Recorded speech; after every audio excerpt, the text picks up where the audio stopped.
Welcome to my channel learn with basic student. आज ये video class 8 के लिए है, जो उनकी पुस्तक वसंत से है। जो हिंदी की उनकी पुस्तक है वसंत, उससे मैंने ये वीडियो बनाया है। उनमें सबसे पहला पार्ट ध्वनि का है, तो उसके बारे में मैंने उस कविता की व्याख्या की है और उसके बारे में थोड़ा बताने का प्रयास किया है। इससे पहले अगर आप लोगों ने मेरे चैनल को लाइक, शेयर और सब्सक्राइब कर लिया तो ठीक है, और अगर नहीं किया है तो प्लीज़ पहले मेरे चैनल को सब्सक्राइब करें, ताकि आपको जो भी इन्फॉर्मेशन हो वो तुरंत मिलती रहे। मैंने अपने चैनल पे क्लास 8 टू 12 सबके पाठ के वीडियो डाले हैं जो काव्य से रिलेटेड हैं अभी तक, और व्याकरण के भी कुछ वीडियो हैं जो क्लास 10th के लिए बहुत ही बेनिफिशियल हैं। तो आप लोग प्लीज़ मेरे चैनल को ज्वाइन करिए और आप लोग अपना कमेंट ज़रूर दीजिए। आप लोग अपने कमेंट से मुझे बता सकते हैं कि आप लोगों को कहाँ दिक्कत आ रही है, या फिर क्या चीज़ अच्छा है, या फिर क्या चीज़ की कमी है, जो मैं उसको पूरा करने का पूरा प्रयास करूँगी। ठीक है, चलिए। तो क्लास 8 आज आप लोगों का पहला लेसन, पहला चैप्टर ध्वनि, वहाँ से हम लोग स्टार्ट करते हैं। देखिए, आपके पाठ में जो लेसन है पाठ 1, उसका नाम है ध्वनि। ध्वनि को पहले हम लोग समझ लेते हैं, उसके बाद इस कविता को पढ़ते हैं।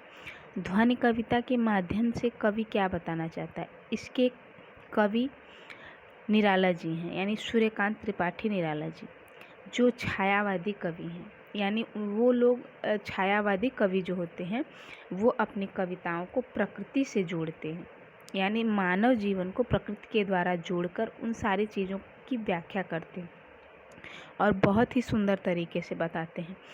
तो सूर्यकांत त्रिपाठी निराला जी की ये कविता है, इसको आप लोग देखिए। और ध्वनि, ध्वनि मतलब क्या होता है? आवाज़। यानी कवि अपने मन की आवाज़ को यहाँ पे बता रहा है, और अपने मन के भावों से वो प्रकृति को जोड़कर किस तरह से एक अलसाए हुए, एक मतलब निराश व्यक्ति के जीवन में किस प्रकार संचार किया जा सकता है, उसके बारे में बात हो रही है।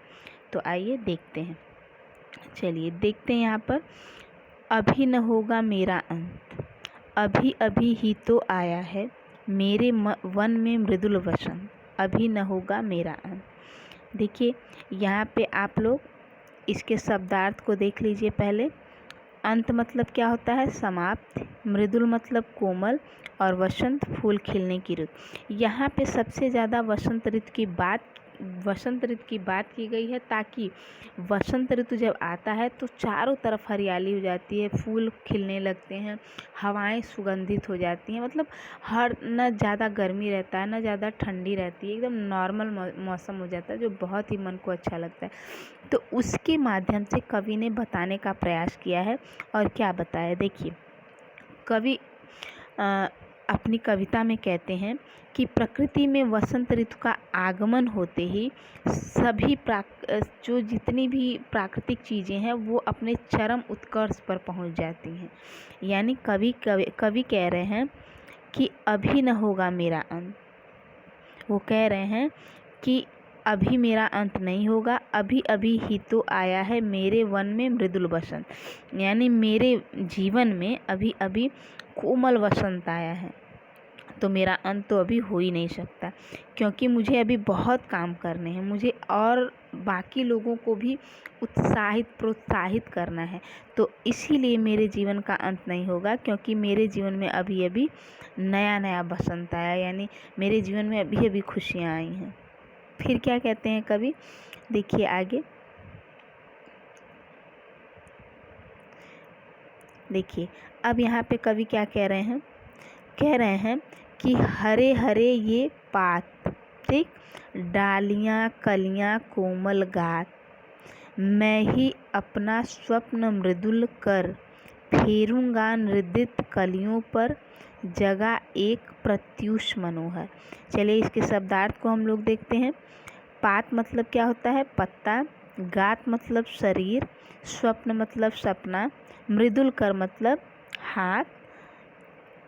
कलियों मतलब खिली हुई, थोड़ी सी खिली हुई। प्रत्यूष मतलब सवेरा, मनोहर मतलब सुंदर। यानी कवि बताना चाह रहे हैं कि यहाँ पे कवि क्या बताना चाह रहे हैं। देखिए, कवि कह रहे हैं कि हरे हरे ये पात, हरे हरे ये पात। देखिए, मैंने आप लोगों को फ़ोटो के माध्यम से भी दिखाने का प्रयास किया है कि जब वसंत ऋतु आती है तो चारों तरफ देखिए कितनी सुंदर हरियाली है, पूरी एकदम सूरज उगा हुआ है और हरे हरे पत्ते हैं। ये सब चीज़ें बहुत मन को भाती हैं। तो ये सारी चीज़ें मैंने आप लोगों को समझने के लिए ली हैं ताकि आप लोग बेहतर तरीके से बसंत ऋतु के चीज़ों को समझें। तो कवि कह रहे हैं कि बसंत ऋतु आने से पेड़ पौधे पर हरे हरे पत्ते निकलने लगते हैं। ठीक है, देखिए यहाँ पे सभी पत्ते निकल रहे हैं ना, नीचे भी घास भी हरी हरी, ऊपर पेड़ों पर भी पत्ते अच्छे अच्छे निकलने लगते हैं। फिर कहते हैं कि डालियाँ कलियाँ कोमल गात, इनमें कोमल कलियाँ दिखाई देने लगती हैं। यानी डालियाँ पे कलियाँ कोमल कोमल सी होने लगती हैं, मतलब निकलने लगती हैं।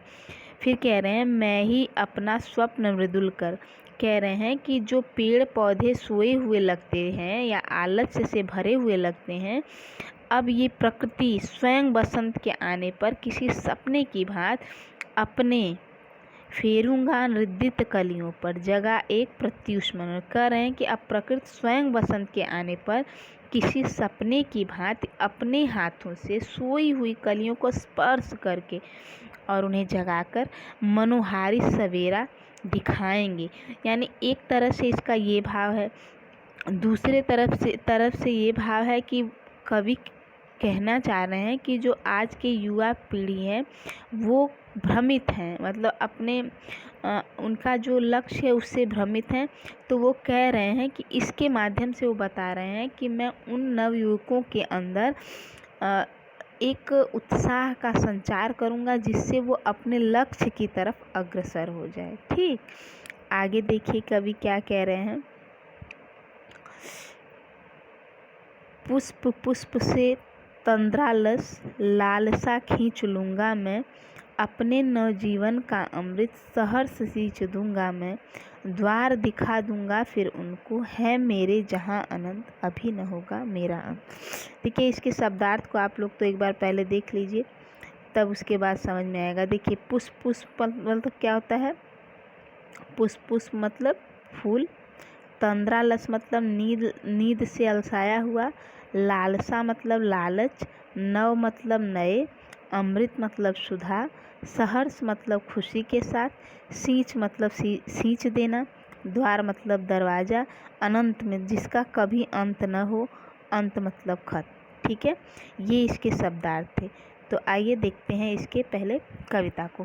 पुष्प पुष्प से तंद्रालस, कवि कहता है कि पुष्प अगर अलसाए हैं तो उनकी आलस को लालसा खींच लूँगा मैं, यानी उनकी आलस को मैं खींच लूँगा अपने नव जीवन अमृत से।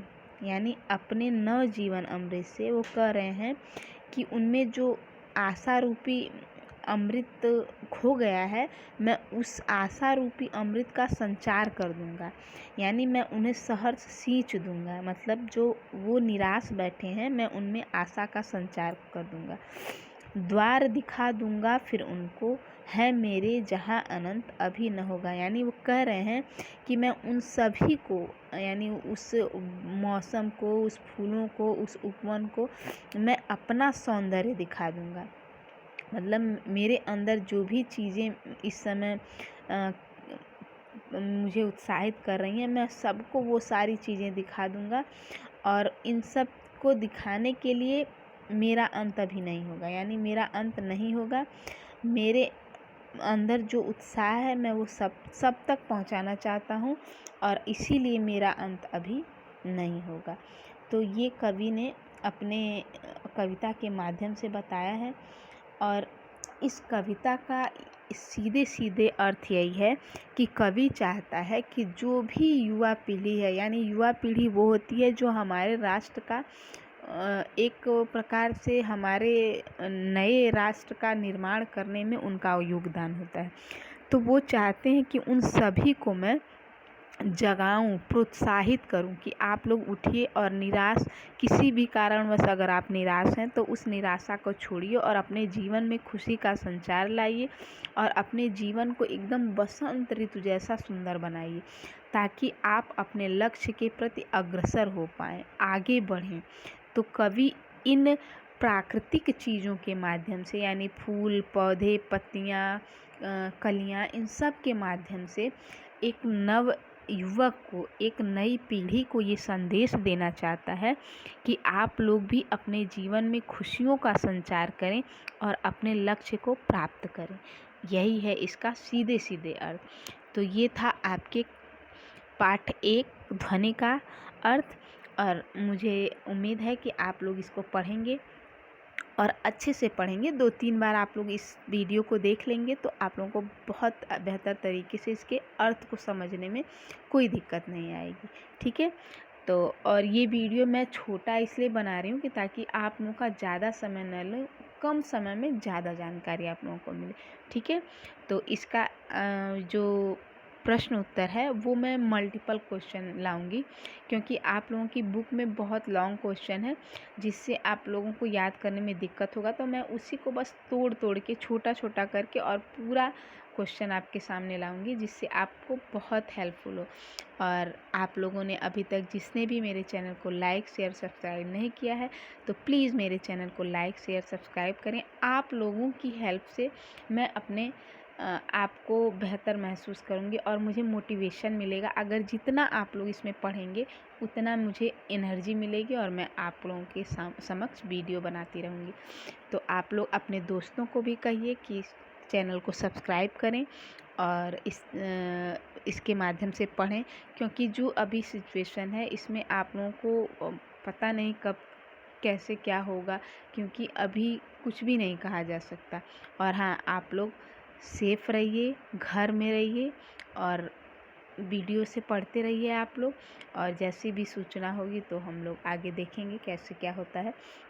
तो प्लीज़ आप लोग एक बार और क्लास 8 आप लोग ज़रूर इसको अच्छे से पढ़िए और मेरे चैनल को अपने दोस्तों को शेयर करिए और उनको बताइए कि किस तरह से पढ़ाया जा रहा है। तो आप लोग प्लीज़ इसको सब्सक्राइब करें। चलिए, थैंक यू।